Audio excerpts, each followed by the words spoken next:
बहुत समय पहले की बात है। परम पिता ब्रह्मा भगवान शिव के विवाह हेतु श्री हरि विष्णु के पास पहुंचे। हे ब्रह्मदेव, मेरा अभिनंदन स्वीकार करें। धन्यवाद भगवान विष्णु। मैं एक समस्या का समाधान मांगने आया हूँ। किस समस्या का समाधान? भगवान शिव विरक्त होकर जी रहे हैं। हमें उनके विवाह का प्रयास करना चाहिए। कृपया आप इस कार्य में मेरी सहायता कीजिए। एक उपाय है। आप देवी उमा से जाकर कहें कि वो पृथ्वी पर जन्म लेकर भगवान शिव की अर्धांगिनी बने। ठीक है, मैं शीघ्र जाकर देवी उमा से मिलता हूँ। ब्रह्मदेव देवी उमा से मिलने पहुंचे।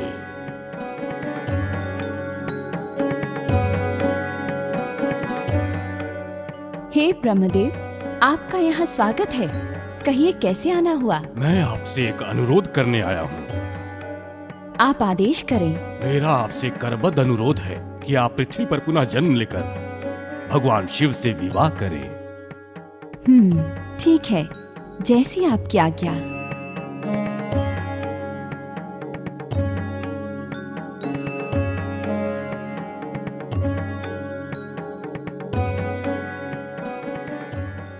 परम पिता ब्रह्मा के पुत्र दक्ष ने इस योजना में मुख्य भूमिका निभाई। मैं सती के रूप में अवतरित होंगी। ब्रह्मा के कथनानुसार उमा ने दक्ष के यहाँ पुत्री के रूप में जन्म लिया। दक्ष और उनकी पत्नी को अपार हर्ष हुआ। कितनी रूपवान है ये, इसका नाम सती होगा। इस प्यारी बच्ची के लिए सती नाम प्यारा है। समय के साथ साथ सती बड़ी होने लगी। सती कहाँ हो?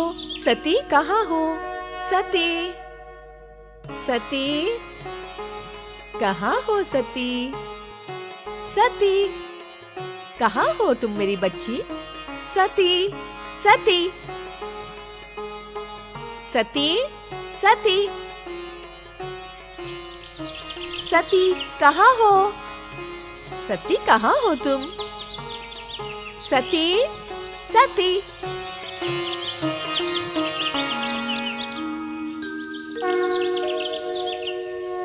मैं यहाँ हूँ माते। यहाँ क्या कर रही हो पुत्री? तुम्हारे मित्र बाहर खेल रहे हैं, तुम उनके साथ क्यों नहीं खेलती? माते, मैं भगवान शिव की उपासना कर रही हूँ। ऐसा करके मुझे हर्ष का अनुभव होता है। बच्ची होते हुए भी सती अन्य बच्चों से बिल्कुल अलग थी। अन्य बच्चे जब खेलते कूदते, सती भगवान शिव की आराधना में लीन रहती। समय बीता और देखते देखते सती एक अत्यंत रूपवती कन्या में परिवर्तित हो गई। कितनी रूपवती है मेरी पुत्री। इसका विवाह इसके बराबर रूपवान पुरुष से ही करना होगा। इस पूरे ब्रह्मांड का सर्वश्रेष्ठ युवक ही इसका पति बनने के लिए उपयुक्त होगा। ये सत्य है। देखते हैं वो भाग्यशाली युवक कौन होगा। कुछ दिवस पश्चात परमपिता ब्रह्मा नारद मुनि के साथ दक्ष के यहाँ पधारे।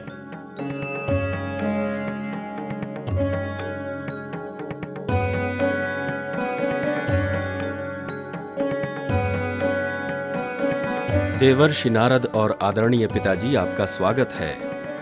आशीर्वाद दें। दक्ष ने सती को बुलवाया। वो वहां उपस्थित हुई।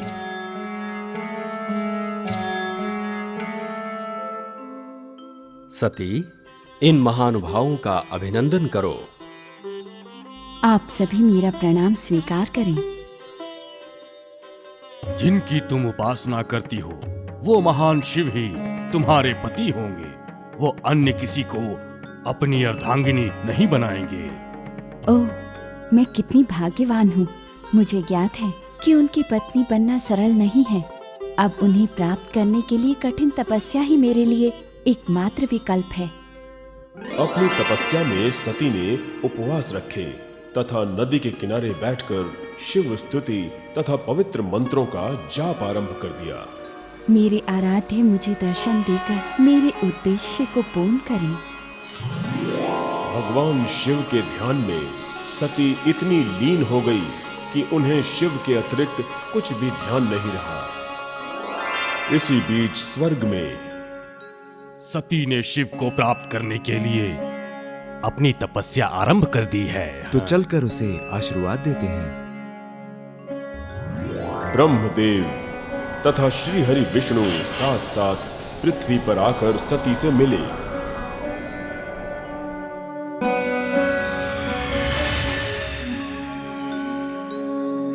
वो पूर्णतः ध्यान मग्न है। उसे इस मुद्रा में देखकर अत्यंत हर्ष हो रहा है। जब दोनों ने सती को ध्यान मग्न देखा तो आशीर्वाद न देकर उसकी इच्छा पूछी। इसके पश्चात वे भगवान शिव से मिलने कैलाश पर्वत पहुंचे। स्वागत है। आप दोनों साथ साथ पधारे। क्या किसी महत्वपूर्ण विषय पर हमें चर्चा करनी है? भगवान शिव, आप किसी ऐसी कन्या से विवाह करें जो आपका स्मरण करती हो। भगवान शिव मुस्कुराकर थोड़ी देर के लिए शांत हो गए। तत्पश्चात उन्होंने कहा, ठीक है, मैं अवश्य विवाह करूंगा, परंतु मैं एक योगी हूं। क्या ऐसी कोई स्त्री है जो मेरे योग के समय योगिनी बनकर रहे तथा गृहस्थ के समय एक निष्ठावान पत्नी के रूप में? ये सुन परमपिता ब्रह्मा प्रसन्नता से भर उठे। हे शिव, मेरी पौत्री सती एक ऐसी ही कन्या है। हाँ शिवजी, वो ऐसी हैं। तो आप निश्चय कर चुके हैं। ठीक है, वो कहाँ है? इस समय वो आपके ध्यान में तल्लीन होकर तपस्या कर रही है। उसका ध्यान भंग करना असंभव है। श्री हरि विष्णु ने तब बात आगे बढ़ाई। हे शिवजी, उसे जाकर देखिए तथा उससे विवाह कीजिए। ठीक है, आपकी जैसी इच्छा। उद्देश्य पूर्ति के पश्चात परमपिता ब्रह्मा तथा श्री हरि विष्णु अंतर्ध्यान हो गए। मुझे सती के पास जाना चाहिए। भगवान शिव सती के सम्मुख प्रकट होकर कुछ समय तक उसे देखते रहे। सुनो दक्ष पुत्री, मैं तुम्हारी भक्ति से प्रसन्न हुआ। मांगो कन्या, क्या वरदान चाहिए? यद्यपि भगवान शिव जानते थे कि वरदान क्या है, फिर भी वो उसे सती के मुख से सुनना चाहते थे। सती ने जैसे ही नेत्र खोले, अपने समक्ष अपने आराध्य को देखकर उसके हर्ष की सीमा न रही। मेरा अभिनंदन स्वीकार करें भगवान। अब मैं इन्हें कैसे बताऊं कि मेरा वरदान तो ये स्वयं ही है। एक पल के लिए सती सहमी। प्रभु, क्या आप यद्यपि शिव ने पूरी बात नहीं सुनी, फिर भी मेरी अर्धांगिनी बनो सती। इतना सुनकर सती को कुछ समझ में नहीं आया कि क्या कहे। कुछ पल पश्चात उसने अपनी प्रसन्नता व्यक्त की। भगवान, मैं अत्यंत प्रसन्न हूँ, परंतु आप मेरे माता पिता की अनुमति भी ले लीजिए। जैसी तुम्हारी इच्छा सती। भगवान शिव वापस कैलाश चले गए तथा उन्होंने ब्रह्मदेव का आह्वान किया। पधारिए, मैं सती को वरदान देकर आया हूं। अब आप जाकर दक्ष से बात कीजिए। ये सुनकर ब्रह्मदेव अत्यंत हर्षित हुए। दक्ष के महल में पहुंचकर जब परमपिता ब्रह्मा ने दक्ष को संपूर्ण बातें बताईं, तो दक्ष इस संबंध को लेकर बहुत उत्साहित नहीं दिखे, परंतु ब्रह्मदेव ने अपना निर्णय दिया। किंतु उन्होंने अपना निर्णय ले लिया है। जामाता के रूप में उन्हें स्वीकार करो। ठीक है, उपयुक्त दिवस पर उन्हें यहाँ आने को कहे, तब मैं पुत्री के लिए प्रस्ताव रखूंगा। परम पिता ब्रह्मा ने कैलाश पर जाकर भगवान शिव को संपूर्ण बातें बताई। भगवान शिव उपयुक्त दिवस पर ब्रह्मदेव, श्री हरि विष्णु तथा अपने गणों के साथ दक्ष के महल में पधारे। शिव का सती के साथ विवाह संपन्न हुआ। सभी देवताओं ने उन्हें आशीर्वाद दिया। विवाह के पश्चात भगवान शिव सती को कैलाश ले गए। दिवस प्रसन्नता पूर्वक बीत रहे थे कि एक दिन शिव ने सती को बुलाया। कहिए भगवान, मेरे लिए क्या आज्ञा है? सती, प्रयाग की भूमि पर महायज्ञ का आयोजन किया गया है। सभी देवी तथा देवता आमंत्रित हैं। तुम चलना चाहोगी? अवश्य प्रभु। भगवान शिव तथा सती जब अपने गणों के साथ यज्ञ स्थल पर पहुंचे, तब वहां उपस्थित सभी देवताओं तथा ऋषियों ने उनको प्रणाम किया। उन्होंने अपना स्थान ग्रहण किया ही था कि तभी दक्ष ने वहां प्रवेश किया। फिर सभी लोगों ने उन्हें प्रणाम किया। ये सब देखकर वो बोले, मैं प्रमुख प्रजापति के रूप में पहचाना जाता हूँ। दक्ष को अचानक ध्यान आया कि शिव ने उन्हें प्रणाम नहीं किया है। वे क्रोध में आकर बोले, उसने मुझे अपमानित किया, मैं अभी उसे बताता हूँ। उसी समय भगवान शिव भी सोच रहे थे, दक्ष ये क्यों नहीं सोचते कि उनसे श्रेष्ठ होते हुए भी यदि मैं उनके सामने झुकूंगा तो ये उनके लिए अहितकर होगा। इसके विपरीत दक्ष शिव के बारे में उल्टा ही सोच रहे थे। यज्ञ की पूर्णाहुति के बाद वो महल में पहुंचे।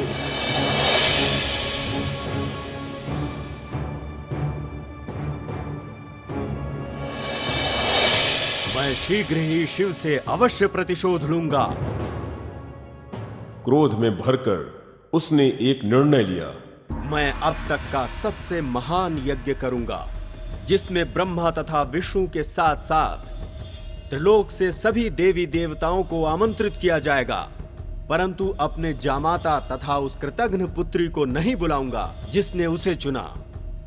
उससे प्रतिशोध लेने का यही सर्वोत्तम उपाय है। आपको ज्ञात है कि मेरे पिता महायज्ञ कर रहे हैं?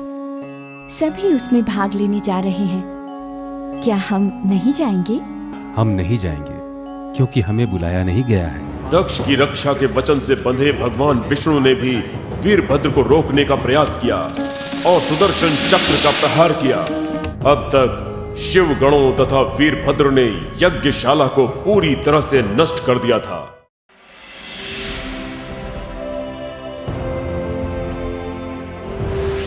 अन्य बच्चे जब खेलते कूदते, सती भगवान शिव की आराधना में लीन रहती।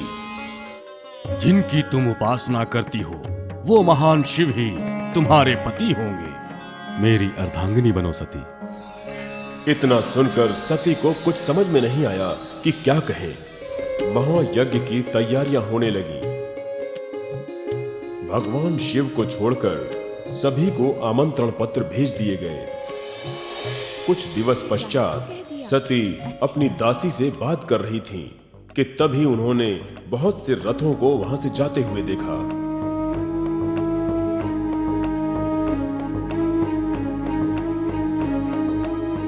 उधर देखो, वो सब एक साथ रथ में सवार होकर कहाँ जा रहे हैं?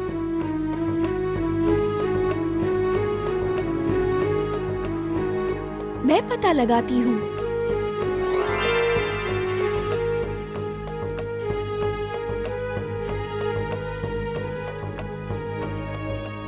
दासी ने उनके निकट जाकर पूछा और जब उसे पता चला कि सब दक्ष के यहाँ जा रहे हैं तो उसे बहुत अचरज हुआ। आश्चर्य की बात है कि देवी सती तथा प्रभु आमंत्रित नहीं हैं। वो सती के पास लौट आई।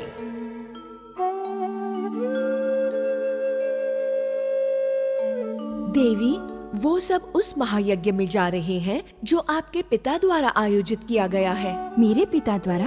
नहीं नहीं, तुमसे सुनने में भूल हुई है। नहीं, मुझे पूर्ण विश्वास है कि आपके पिता ही महायज्ञ करवा रहे हैं।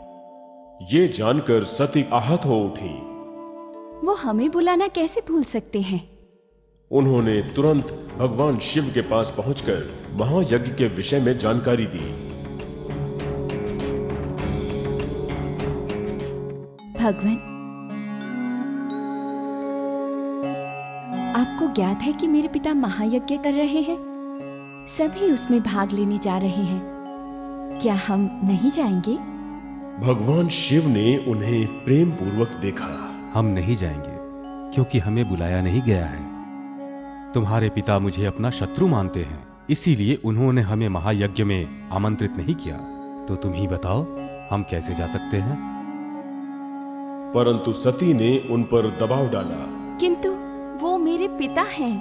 भले ही उन्होंने हमें नहीं बुलाया, परंतु हमें जाना चाहिए। भगवान शिव जानते थे कि वहां कुछ अच्छा नहीं होगा, किंतु वो सती को दुखी नहीं देखना चाहते थे।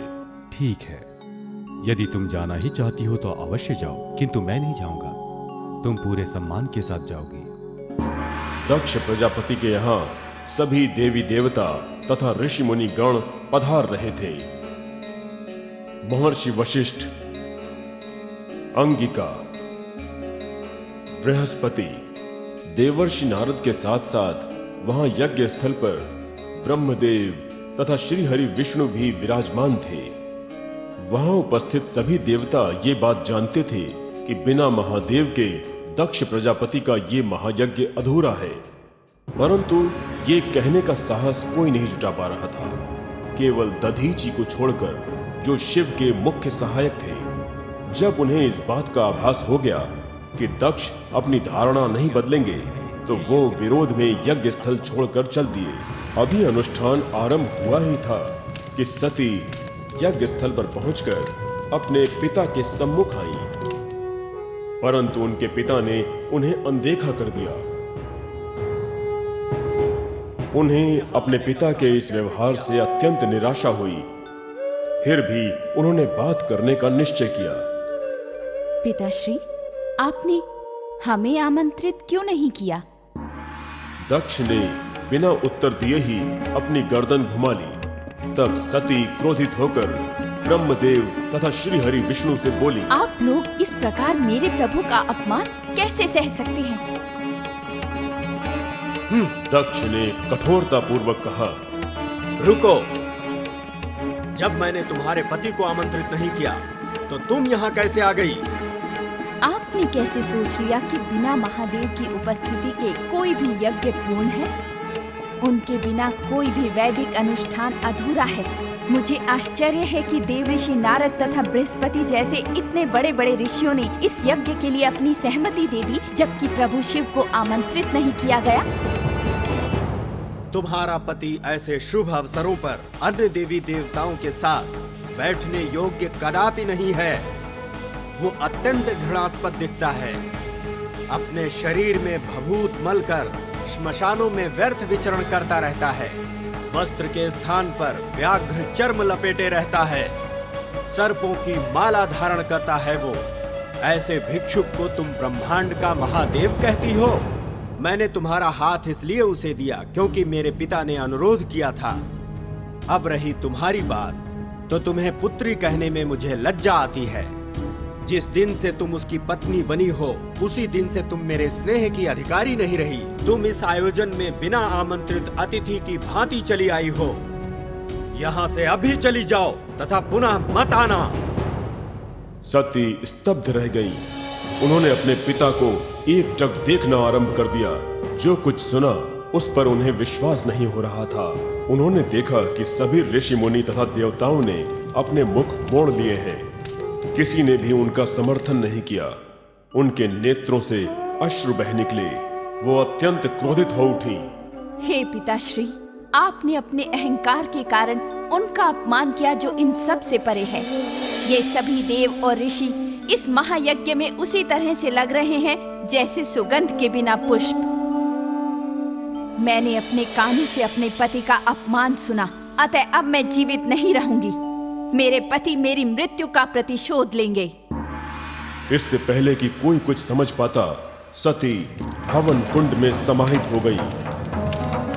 वहां उपस्थित सभी ये देखकर स्तब्ध रह गए। उल्लास का वातावरण विषाद में परिवर्तित हो गया। नहीं, ये क्या? हाय, शिव की प्रिया ने स्वयं की आहुति दे दी। बाहर खड़े सती के गणों ने जब ये कोलाहल सुना तो वे यज्ञ स्थल पर पहुंचे। हमने अपनी माता को खो दिया, हम दक्ष को मार देंगे। भगवान शिव के गण दक्ष की ओर बढ़े। शिव गणों को दक्ष की ओर जाता देख भृगु ऋषि ने तुरंत हवन की अग्नि में कुछ प्रवाहित किया। जिसके फलस्वरूप सैकड़ों भयानक राक्षस उत्पन्न हो गए। सती के गणों तथा राक्षसों में घमासान युद्ध होने लगा। अंततः शिव के गण मारे गए। जो शेष थे उन्होंने कैलाश जाकर भगवान शिव को यज्ञ स्थल का संपूर्ण वृत्तांत सुनाया। उन्होंने अपनी जटा से कुछ बाल तोड़कर धरती पर फेंका, जो 2 टुकड़ों में विभाजित हो गया। एक टुकड़ा शक्तिशाली वीरभद्र बना तथा दूसरा टुकड़ा रौद्र रूपा महाकाली में परिवर्तित हो गया। भगवान आज्ञा दे, हमें अब क्या करना है? आप तुरंत आदेश करें, हम आपके शत्रु को कुछ ही क्षणों में समाप्त कर देंगे। तो मेरा आदेश सुनो, दक्ष के बलि को नष्ट कर दो, उसे मार दो तथा वापस आ जाओ। भगवान शिव की आज्ञा का यथाशीघ्र पालन करने हेतु वीरभद्र तथा महाकाली दोनों अदृश्य होकर दक्ष के महल के लिए चल पड़े। दक्ष सभी आगंतुकों के साथ बैठा था।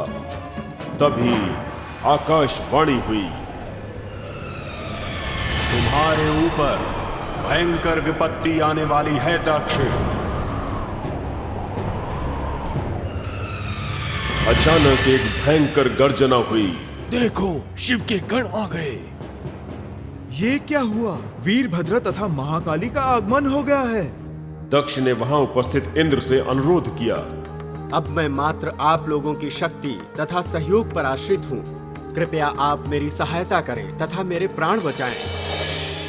इंद्र तत्काल ऐरावत हाथी पर विराजमान होकर चल दिए। साथ में अन्य ऋषि मुनि भी चल दिए। भृगु ऋषि ने एक बार पुनः राक्षसों को उत्पन्न किया, किंतु वो नष्ट कर दिए गए। आओ, मेरे पास आओ, मैं तुम्हारे टुकड़े टुकड़े कर दूंगा।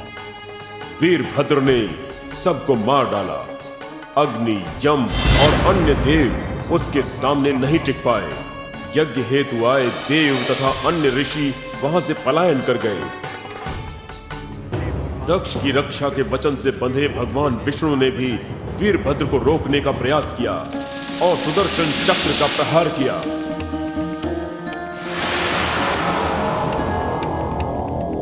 परंतु वीरभद्र भगवान शिव का अंश था।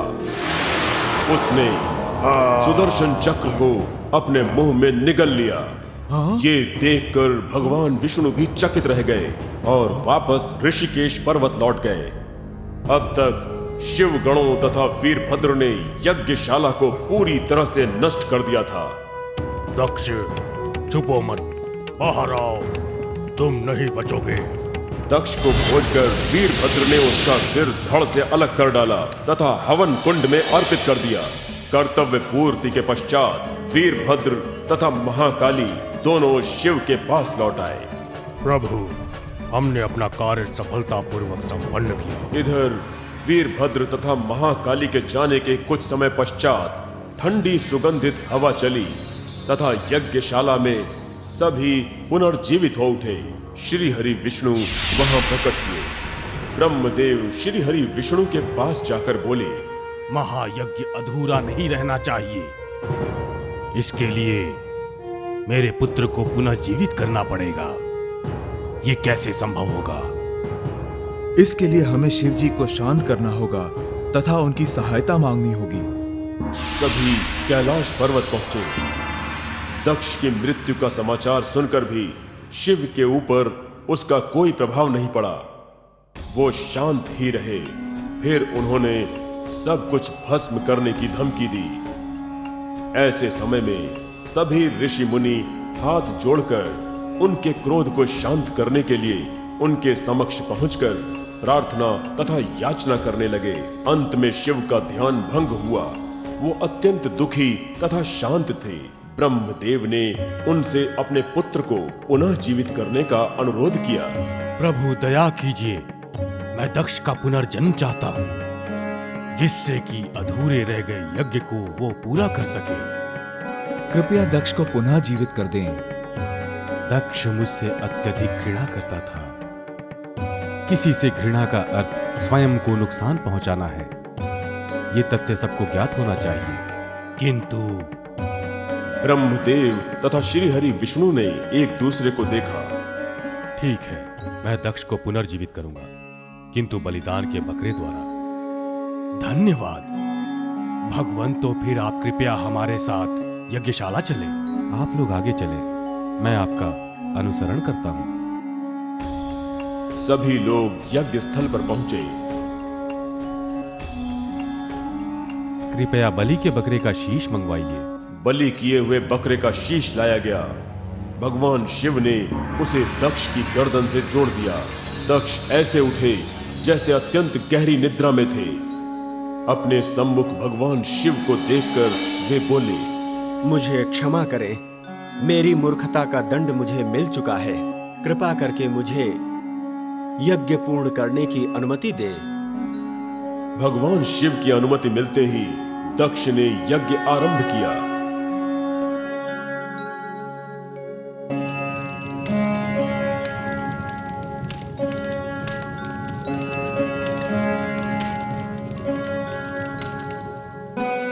इसके पश्चात भगवान शिव जीवन के सभी कार्यकलापों को छोड़कर कैलाश पर्वत चले गए तथा एक वैरागी की भांति जीवन व्यतीत करने लगे।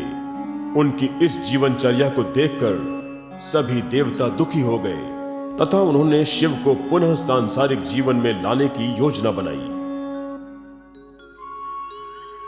सती की मृत्यु के पश्चात शिव हिमालय पर बैठकर ध्यान लगाने लगे। शिव जहां ध्यान लगाए बैठे थे वहां हिमावत नामक महान शासक रहता था। उसने मेनका नाम की अप्सरा से विवाह किया था। वर्षों बीतने पर एक दिन अप्सरा ने अत्यंत रूपवती कन्या को जन्म दिया। वाह, ये तो अत्यंत ही रूपवती कन्या है। हम इसे पार्वती कहकर पुकारेंगे। हाँ, ये सुंदर है। मुझे ये नाम प्रिय है। संपूर्ण राज्य में हर्षोल्लास व्याप्त हो गया। सच तो ये था कि ये सती थीं जिन्होंने पार्वती के रूप में पुनर्जन्म लिया था। पार्वती बहुत ही शांत थीं और सबसे मिलजुल कर रहती थीं। वर्ष बीतते गए और पार्वती एक नव यौवना बन गई। पार्वती बड़ी हो गई है, उसके लिए उपयुक्त वर की तलाश करनी होगी। मुझे पता है, परंतु मैं किसी भी युवक को उसकी उपयुक्त नहीं पाता।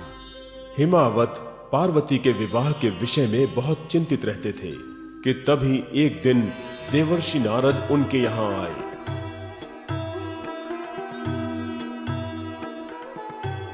नारायण नारायण। देवर्षि, आपका स्वागत है। मेरा प्रणाम स्वीकार करें। दीर्घ आयु हो प्रतापी राजा। पार्वती, यहाँ आओ। देवर्षि का आशीर्वाद प्राप्त करो।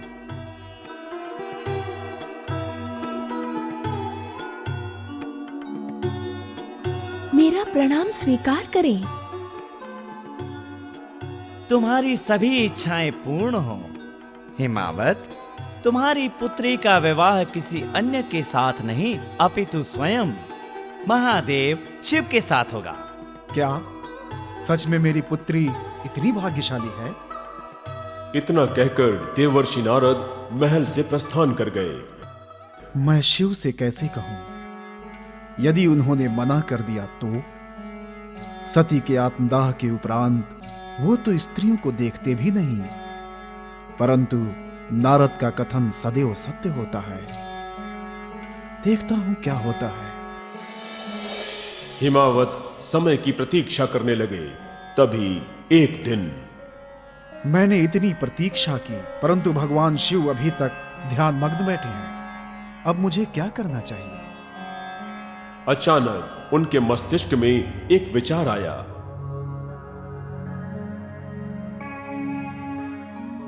मेरे मन में एक विचार आया है। हम पार्वती को ध्यान मग्न शिव की सेवा में भेजते हैं। यदि वो उसे देखेंगे तो अवश्य विवाह कर लेंगे। ये तो उत्तम विचार है। दूसरे दिन हिमावत ने पार्वती को बुलाया। पिताश्री, बताइए क्या आज्ञा है?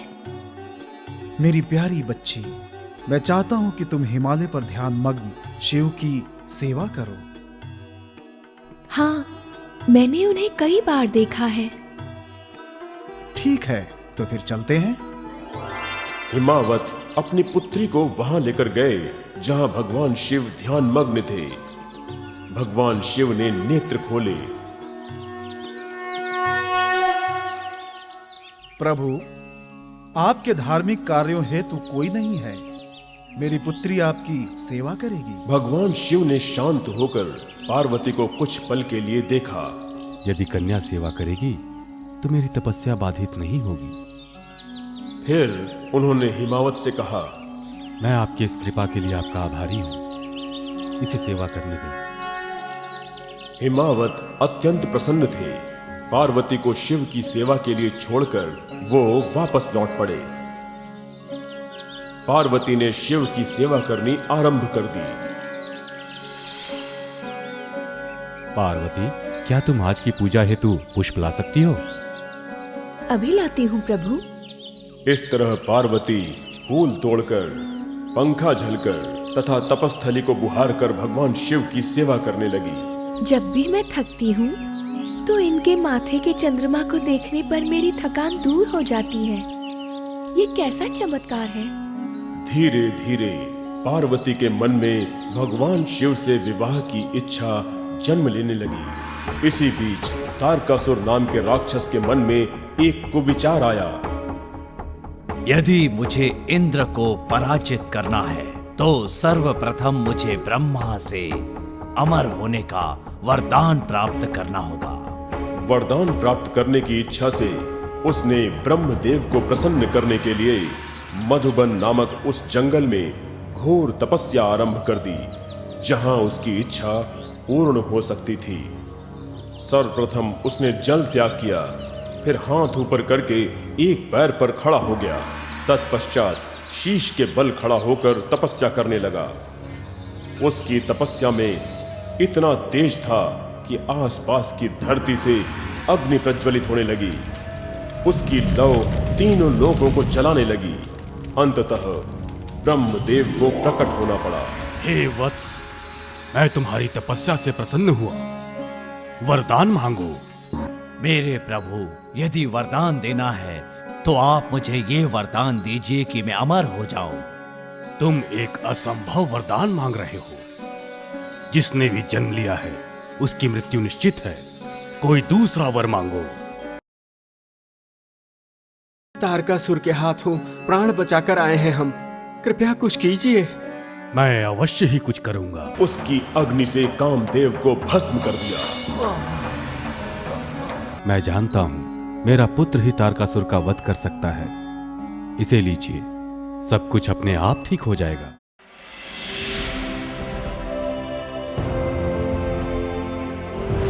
मैंने अपने कानों से अपने पति का अपमान सुना, अतः अब मैं जीवित नहीं रहूंगी। दक्ष की रक्षा के वचन से बंधे भगवान विष्णु ने भी वीरभद्र को रोकने का प्रयास किया और सुदर्शन चक्र का प्रहार किया। अब तक शिव गणों तथा वीरभद्र ने यज्ञशाला को पूरी तरह से नष्ट कर दिया था। कृपया बलि के बकरे का शीश मंगवाइए। भगवान शिव ने उसे दक्ष की गर्दन से जोड़ दिया। मैं चाहता हूँ कि तुम हिमालय पर ध्यान मग्न शिव की सेवा करो। हे वत्स, मैं तुम्हारी तपस्या से प्रसन्न हुआ। वरदान मांगो। तारकासुर ने झुककर ब्रह्मदेव को प्रणाम किया। मेरे प्रभु, यदि वरदान देना है तो आप मुझे ये वरदान दीजिए कि मैं अमर हो जाऊं। तुम एक असंभव वरदान मांग रहे हो। जिसने भी जन्म लिया है उसकी मृत्यु निश्चित है। कोई दूसरा वर मांगो। तारकासुर सोचने लगा, शिव तो इस समय ध्यान मग्न है, इसलिए विवाह नहीं करेंगे। यही मेरे लिए सर्वोत्तम उपाय है। प्रभु, आप मुझे वरदान दें कि मैं केवल शिव के पुत्र के हाथों ही मारा जाऊं। ऐसा ही होगा। धन्यवाद मेरे प्रभु। ब्रह्मदेव ये वरदान देकर अंतर्ध्यान हो गए और इधर वरदान पाकर तारकासुर ने मौत का तांडव आरंभ कर दिया। उसने देवलोक को जीतकर सबको बंदी बना लिया। तत्पश्चात वो इंद्र की ओर बढ़ा। अब हम उस तारकासुर से और नहीं लड़ सकते। अब मैं देवताओं पर आक्रमण करूंगा। हा, हा, हा। मुझे कोई नहीं रोक सकता। इंद्र तथा अन्य देवता उससे भयभीत होकर भागने लगे। देखो कैसे जान बचाकर भाग रहे हैं। कैसा रोचक दृश्य है। हा, हा, हा, हा, हा। वे सभी भागते भागते ब्रह्मदेव के पास पहुंचे।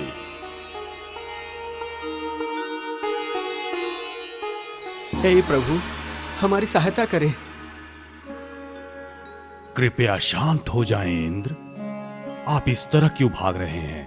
तारकासुर के हाथों प्राण बचाकर आए हैं हम। कृपया कुछ कीजिए। ऐसा मेरे वरदान के कारण हो रहा है। चिंतित ना हो, मैं अवश्य ही कुछ करूंगा। मैं उससे बात करता हूं। ब्रह्मदेव को यह ज्ञात था कि उसे कोई नियंत्रित नहीं कर सकता। वो तारकासुर के सम्मुख प्रकट हुए। प्रभु, आपने यहाँ पधार कर मुझे सम्मानित किया। बताइए क्या आदेश है? देवताओं को प्रताड़ित करना बंद करो। इंद्रलोक को छोड़कर वापस अपने स्थान को लौट जाओ। ओह, तो आप इंद्र की मदद करने आए हैं। ठीक है, मैं देवलोक छोड़कर इसलिए जा रहा हूं क्योंकि ये आपका आदेश है। तारकासुर देवलोक छोड़कर वापस तो लौट आया, किंतु उसने हिंसा नहीं त्यागी। वो अभी भी देवताओं को प्रताड़ित करने के विषय में सोच रहा था। उसने देवलोक छोड़ तो दिया है, परंतु उसने हमें सताना नहीं छोड़ा।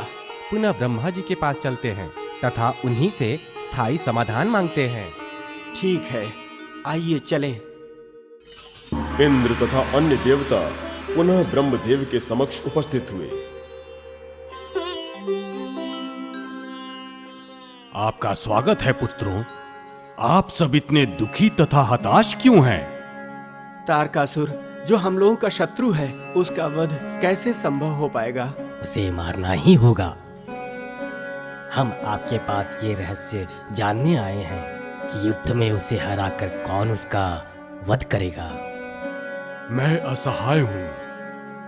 तारक की इस शक्ति का कारण मेरे द्वारा दिया गया वरदान ही है, किंतु एक उपाय अवश्य है। उपाय हमें बताएं। उससे मुक्ति का शीघ्र उपाय बताएं। केवल भगवान शिव का पुत्र ही तारकासुर का वध कर सकता है।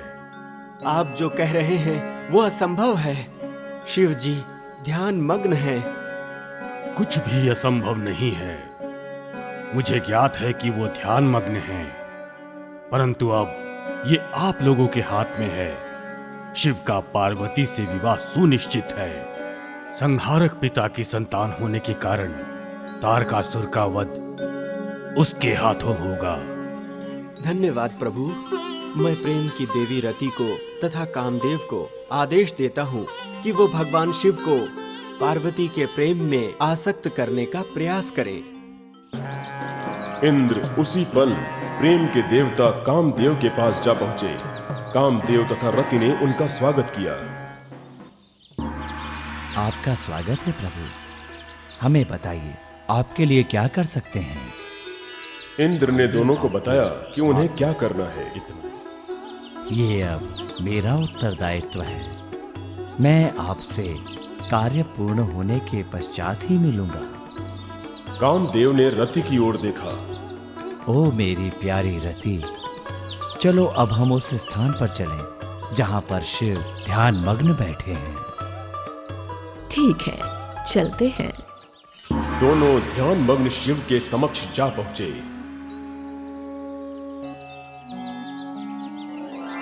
रति, मेरा साहस टूट रहा है। मैं अपना प्रेम बाण उन पर नहीं चला पा रहा हूं। चिंता न करें, कार्य पूर्ण करें। उसी समय पार्वती शिव के लिए पुष्प ले जा रही थीं। जब वो कामदेव के सामने से निकली तो उनकी हिम्मत बढ़ी। पार्वती ने शिव के चरणों में पुष्प रख दिया। तभी शिव ने नेत्र खोले। तुम्हें ऐसे पति की प्राप्ति हो जो केवल तुमसे ही प्रेम करे। हाँ, धन्यवाद प्रभु। जैसे ही पार्वती भगवान शिव के गले में वरमाला डालने जा रही थी, हाँ, यही वो उपयुक्त अवसर है। अब मैं अपना प्रेम बाण चलाता हूं। कामदेव का प्रेम बाण जैसे ही भगवान शिव को लगा, वो पार्वती को प्रेम से निहारने लगे। ये मेरे साथ क्या हो रहा है? मैं आत्मसंयम खो रहा हूं। अगले ही क्षण उन्होंने अपने को वश में कर लिया। कोई मेरा ध्यान भंग करना चाहता है। इतना दुस्साहस! भगवान शिव ने जब इधर उधर देखा तो उन्हें कामदेव धनुष बाण के साथ दिखाई दिए। क्रोध में भरकर उन्होंने अपना तीसरा नेत्र खोल दिया तथा उसकी अग्नि से कामदेव को भस्म कर दिया। हे मेरे प्रभु! पार्वती विवाह के लिए तैयार थी कि उन्होंने दुख से बेहोश पड़ी रति को देखा। उसी समय पार्वती को अपने पिता आते दिखे। उन्हें पार्वती के चेहरे पर चिंता की रेखाएं दिखीं। मेरी बच्ची, तुम्हें क्या हुआ? तुम चिंतित प्रतीत हो रही हो। जी पिताश्री, जब मैं पुष्प लेकर आई तो मैंने देखा भगवान शिव। चिंता मत करो पुत्री, चलो महल वापस चलते हैं। जी। पार्वती ने हिमावत को संपूर्ण वृत्तांत सुनाया। कुछ समय पश्चात रति की मूर्छा भंग हुई। ओह, मैं उनके बिना कैसे जी पाऊंगी? मैं मृत्यु का वरण करूंगी। जैसे ही रति स्वयं को समाप्त करने जा रही थी, एक आकाशवाणी हुई। ठहरो रति, चिंता मत करो। जब प्रभु शिव पार्वती से विवाह करेंगे तो वो तुम्हारे पति को जीवित कर देंगे। रति उस पल की प्रतीक्षा करने लगी जब भगवान शिव उसके पति को जीवित करेंगे। उधर महल में मैं शिव को जीत कर रहूंगी, इसके लिए तब ही एकमात्र रास्ता है। दूसरे दिवस पिताश्री, कृपया मुझे वन में जाकर तप करने की आज्ञा दें। भगवान शिव के प्रेम को पाने का यही एक उपाय है। ठीक है, जैसी तुम्हारी इच्छा पुत्री। तुम अपना ध्यान रखना पुत्री। माता पिता से अनुमति लेकर पार्वती समीप के जंगल में बैठकर तप करने लगी। प्रतिदिन पूजा के पश्चात वो स्वच्छ जल में गर्दन तक डूबकर ध्यान मग्न हो जाती। दिन बीतने लगे। उनकी शिव से विवाह की इच्छा और बलवती होती गई। इसे वरदान देने से पूर्व मैं थोड़ी ठिठोली करता हूं। भगवान शिव एक सन्यासी का रूप धारण करके नदी के किनारे खड़े हो गए। जब पार्वती उधर से आईं, तो उन्होंने उन्हें प्रणाम किया। हे बालिके, सुना है कि तुम तप कर रही हो। तुम्हारा सुकोमल शरीर कैसे इस कठिन काम को कर पाएगा? तुम इसे छोड़ क्यों नहीं देती? पार्वती शांत खड़ी रही। सुनो बालिके, मैं शिव को जानता हूं। वो शरीर पर राख मलता है तथा सर्प लपेटे रहता है। उसके शरीर से दुर्गंध आती रहती है। वो तुम्हारे लिए उपयुक्त नहीं। उसे भूल जाओ तथा किसी अन्य से विवाह कर लो जो तुम्हारे लिए उपयुक्त हो। पार्वती ने क्रोधित होकर कहा, चुप रहो, तुम नहीं जानते, वो महान आत्मा है। मैं जो भी करूं तुम्हें उससे क्या। तुम यहाँ से जाओ, उनके विषय में तुम नहीं बोल सकते। यहाँ से शीघ्र चले जाओ। पार्वती मुड़कर जाने लगी। तभी भगवान शिव ने आगे बढ़कर उनका मार्ग रोक लिया। तब पार्वती को आभास हुआ कि वो सन्यासी कोई और नहीं, उनके आराध्य भगवान शिव ही थे। हे सुशील कन्या, तुम्हारी तपस्या तथा त्याग ने मुझे प्रभावित किया है। मैं तुमसे विवाह करूंगा। ये आपका उपकार है, परंतु आप मेरे पिताश्री से बात करें। मैं ये कार्य शीघ्र करूंगा। इतना कहकर भगवान शिव अंतर्ध्यान हो गए। कैलाश पहुंचकर उन्होंने सप्तऋषियों को बुलाया। ऋषि जनों, आप हिमावत के पास जाए तथा उनसे कहें कि मैं पार्वती से विवाह करना चाहता हूँ। ये हम लोगों के लिए बहुत सम्मान की बात है। हम जाकर बात करते हैं। ऋषिगण हिमावत के महल पहुंचे। वहां उनका भव्य स्वागत हुआ। आप सभी ऋषियों का स्वागत है। आपके आगमन से मैं सम्मानित तथा गौरवान्वित हुआ। मुझे बताएं, मैं आपकी क्या सेवा कर सकता हूँ?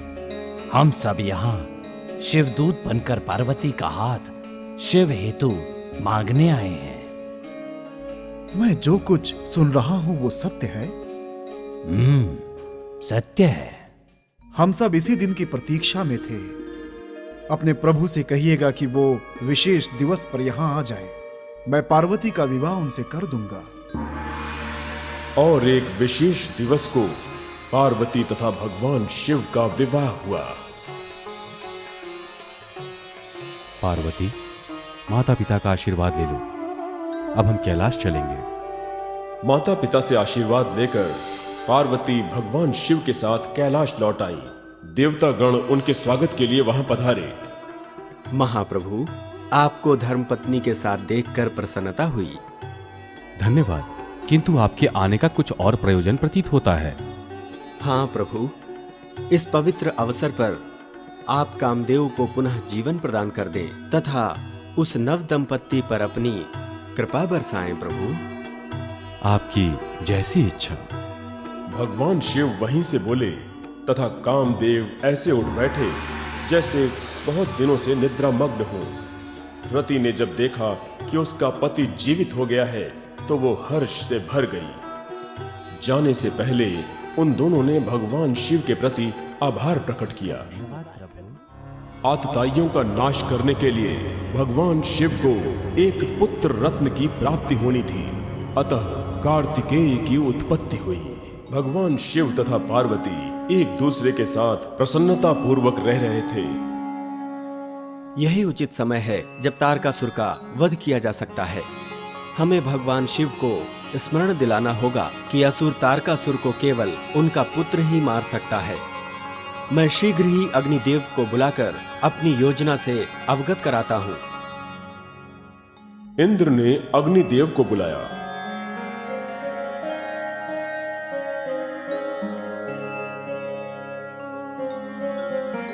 तथा उन्हें शिव के पास अपने उद्देश्य की पूर्ति के लिए याद दिलाने हेतु भेजा।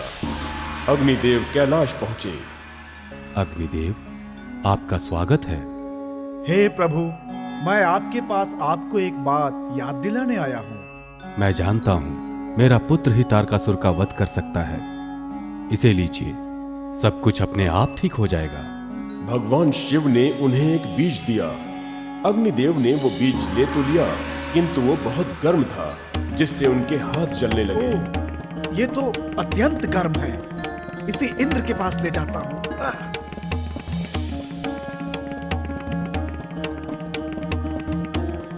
अग्निदेव उसे लेकर इंद्र के पास पहुंचे।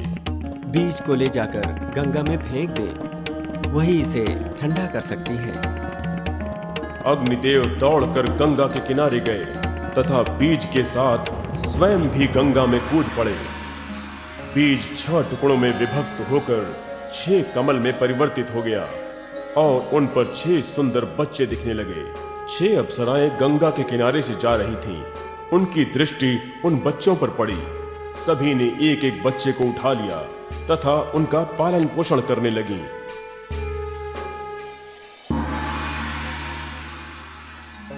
पार्वती, तुम्हें ज्ञात है कि हमारा एक पुत्र है? यदि ऐसा है तो देखना होगा कि उसकी देखभाल कौन करता है। 6 अप्सराएं उसकी देखभाल कर रही हैं। जब पार्वती ने यह सुना तो वो बच्चे को देखने के साथ साथ 6 अप्सराओं से मिलने चल दी। ओ मेरे प्यारे पुत्रों! जैसे ही पार्वती ने उन 6 बच्चों को उठाया, वो सभी मिलकर एक ऐसे बच्चे में परिवर्तित हो गए जिसका शरीर तो एक किंतु शीश 6 थे। हम इसका नाम कार्तिकेय रखेंगे। हाँ। भगवान शिव तथा पार्वती कार्तिकेय के साथ कैलाश लौट आए। समय बीतता गया तथा कार्तिकेय भी एक सुंदर युवक बन गया। एक दिन इंद्र तथा अन्य देवता कैलाश आए।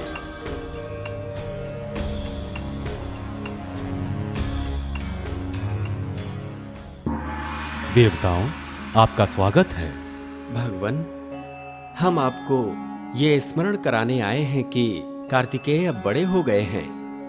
हाँ, मुझे याद है। भगवान शिव ने कार्तिकेय को बुलाया। पिताश्री, आपने मुझे क्यों बुलाया? सुनो पुत्र, मैं तुम्हें अपनी सेना का सेनापति नियुक्त करता हूं। तुम जाकर उस तारकासुर का वध करो जो देवताओं को प्रताड़ित कर रहा है। चिंता ना करें, आपने जैसा कहा वैसा ही होगा। तारकासुर ने छत पर जाकर देखा, एक विशाल सेना उसकी राजधानी के बाहर डेरा डाले हुए है। उसने अपने सेनापति को बुलाकर कहा, हम एक भयंकर युद्ध लड़ने जा रहे हैं। सेना को तैयार करो तथा दुश्मन को कुचल डालो। तारकासुर के असंख्य सैनिक भीषण गर्जना के साथ युद्ध के लिए निकल पड़े। युद्ध आरंभ हो गया। कुल्हाड़ी से, भालों से, कड़ासों से, तलवारों से तथा धनुष बाण से, देखते ही बाण से, देखते ही देखते आसमान बाणों से पट गया। सैकड़ों सैनिक मारे गए। वीरभद्र ने तारकासुर को मारने का बहुत बार प्रयास किया, परंतु असफल रहा।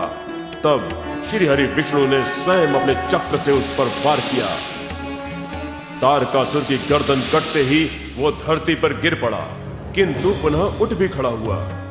ब्रह्मदेव जो स्वयं इस युद्ध को देख रहे थे, कार्तिकेय से बोले, हे शिवपुत्र, केवल तुम ही तारकासुर का वध कर सकते हो। ठीक है, मैं अभी जाता हूँ। कार्तिकेय अपने शत्रु की ओर बढ़ चला। डरपोक लोगों, तुमने एक अबोध बच्चे को लड़ने के लिए भेजा है। तुम्हें लज्जा नहीं आई? तुम्हारे योद्धा कहाँ गए? अबोध बच्चे को मेरे साथ लड़ने के लिए भेजना वैसे ही है जैसे सिंह के मुख में गाय को भेजना। ये सत्य है कि मैं इस बालक का वध कर सकता हूँ, परंतु एक अबोध बच्चे को मारना मेरे जैसे प्रतापी राक्षस के लिए कदापि उचित नहीं होगा। तारकासुर कार्तिकेय के निकट जाकर बोला, मेरी बात सुनो बच्चे, तुम्हारी आयु अभी अत्यंत कम है। यदि तुम्हें युद्ध पसंद है तो अपने मित्रों के साथ मल्ल युद्ध की क्रीड़ा करो। वापस जाओ और अपने पिता को मुझसे लड़ने के लिए भेजो। सुनो तारकासुर, मैं छोटा हो सकता हूँ, परंतु मेरे काम बड़े हैं। आग की एक चिंगारी पूरे जंगल को भस्म में बदल सकती है। युद्ध भूमि में हथियारों से लड़ना ही योद्धा का गुण होता है, किंतु तुम मतिहीन की तरह बात कर रहे हो। अपना प्रलाप बंद करो, आओ मुझसे युद्ध करो। ठीक है तो बचो। दोनों के मध्य भीषण युद्ध छिड़ गया। अंततः कार्तिकेय ने अपने माता पिता को याद करके त्रिशूल उठाया तथा तारकासुर के सीने पर प्रहार किया। फलस्वरूप शक्तिशाली तारकासुर धरती पर गिर पड़ा तथा मृत्यु को प्राप्त हुआ। उसी क्षण पुष्पों की वर्षा होने लगी। भगवान शिव ने जैसे ही तारकासुर की मृत्यु का समाचार सुना, युद्ध भूमि में पार्वती के साथ प्रकट होकर उन्होंने कार्तिकेय को आशीर्वाद दिया। बादशाह अकबर अपने सभी मंत्रियों को एक समान ही इज्जत दिया करते थे, लेकिन बीरबल की हाजिर जवाबी और सटीक फैसलों की वजह से वो उन्हें अपना दोस्त मानते थे।